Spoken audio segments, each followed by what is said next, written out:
Good morning students, आप सभी का ऑनलाइन क्लास में स्वागत है। आज हम ग्रेविटेशनल पढ़ेंगे।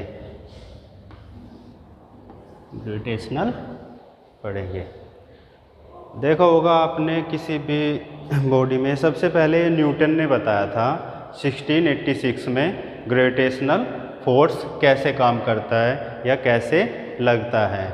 क्या हुआ, न्यूटन एक बार एक पेड़ के नीचे बैठा हुआ था, तो ऐसे बैठा सोच रहा था, तो उसके ऊपर एक सेब आके गिरा।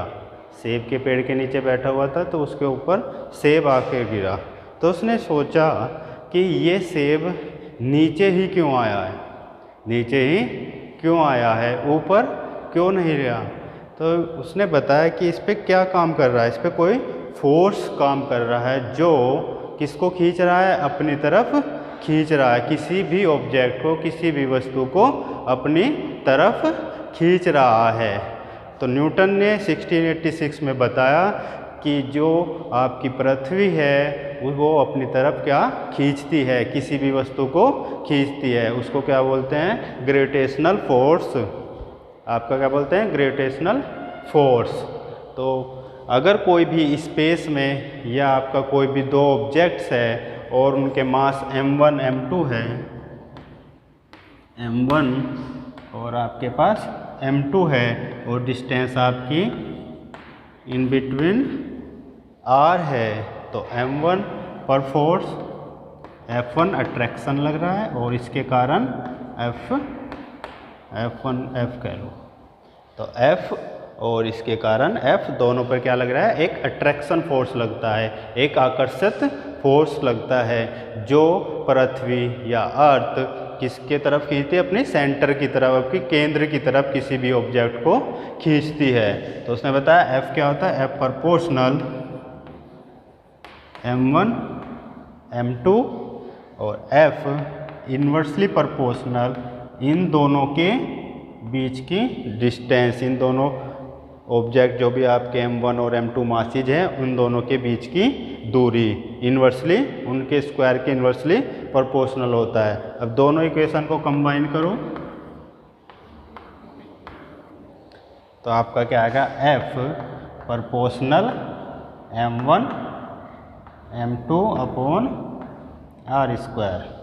ठीक है, अब प्रोपोर्शनल कांस्टेंट हटाना है हमें, तो F equal to G m1 m2 upon r square.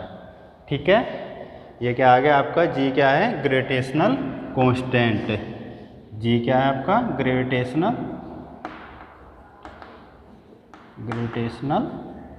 Constant. ठीक है, आपका आ गया F equal to G m1 m2 upon r square. अब आपकी अगर m1 और m2 यूनिट मासीज है, 1 kg और r आपकी 1 मीटर पर रखी हुई है। कोई भी ऑब्जेक्ट अगर आपका if m1 m2 equal to 1 kg 1 unit और आपका r इजकल टू 1 मीटर पर रखे हुए हैं, तो आपका क्या होगा, F equal to G 1 into 1 upon 1, F equal to G। तो आपका इनके ऊपर अट्रैक्शन फोर्स, लगने वाला अट्रैक्शन फोर्स किसके इक्वल हो जाएगा, ग्रेविटेशनल कांस्टेंट के इक्वल हो जाएगा। तो आप इन दोनों ऑब्जेक्ट m1 और m2 जो भी आपके मासीज रखे हैं उन पर क्या हो जाएगा, यूनिट मासीज के रखे हो, तो F फोर्स ग्रेविटेशनल के इक्वल हो जाएगा। सेकंड, अब निकालो इनकी यूनिट्स, ग्रेविटेशनल की यूनिट्स क्या होती है।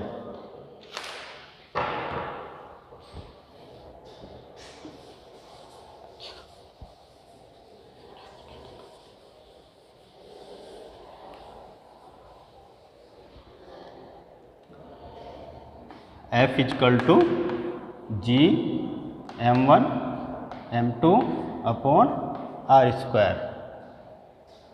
पहले सिस्टम रहता है इन CGS सिस्टम में, सेंटीमीटर ग्राम सेकंड। ठीक है, तो m इजकल टू 1 ग्राम, और आपका R 1 सेंटीमीटर, और F आपका किस में होता है, न्यूटन या डाइन, सीजीएस में ले रहे हैं तो डाइन। ठीक है, रखो। F की यूनिट क्या होगी, डाइन। G की निकालनी है आपको, M की gram, second gram upon R centimetre में, स्क्वायर है तो सेंटीमीटर स्क्वायर, तो G आ गया आपका dyne centimetre square upon gram gram gram square. तो आपकी सीजीएस सिस्टम में ग्रेविटेशनल की क्या यूनिट हो गई, डाइन सेंटीमीटर स्क्वायर अपॉन ग्राम स्क्वायर। सेकंड निकालो अब आप एमकेएस सिस्टम, किसमें निकालोगे, एमकेएस सिस्टम।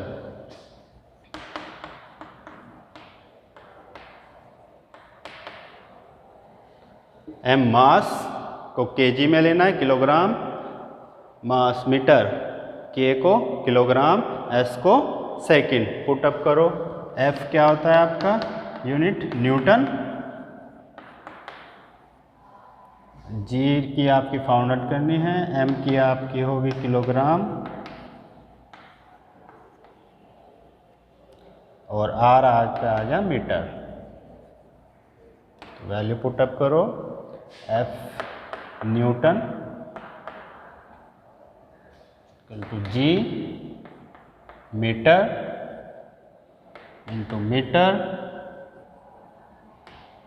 अपॉन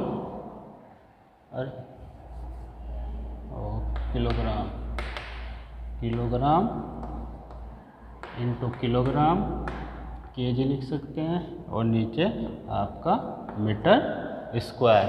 तो जी इक्वल टू न्यूटन को एन से डिनोट करा, metre square upon kilogram square. ठीक है, तो आपकी एम के सिस्टम में क्या होगी, G equal to M metre square newton upon kilogram square. ठीक है, ओके। सिस्टम में सेंटीमीटर ग्राम सेकंड। ठीक है, तो एम इक्वल टू 1 ग्राम, और आपका आर 1 सेंटीमीटर, और एफ आपका किस में होता है, न्यूटन या डाइन, सीजीएस में ले रहे हैं तो डाइन। ठीक है, रखो। एफ की यूनिट क्या होगी, डाइन। जी की निकालनी है आपको, एम की gram, second gram upon R centimetre में, स्क्वायर है तो सेंटीमीटर स्क्वायर, तो जी आ गया आपका dyne centimetre square upon gram gram gram square. तो आपकी सीजीएस सिस्टम में ग्रेविटेशनल की क्या यूनिट हो गई, डाइन सेंटीमीटर स्क्वायर अपॉन ग्राम स्क्वायर। सेकंड निकालो अब आप एमकेएस सिस्टम, किसमें निकालोगे, एमकेएस सिस्टम।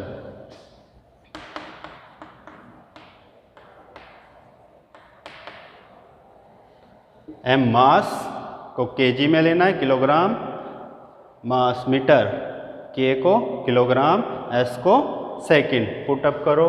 एफ क्या होता है आपका, यूनिट न्यूटन,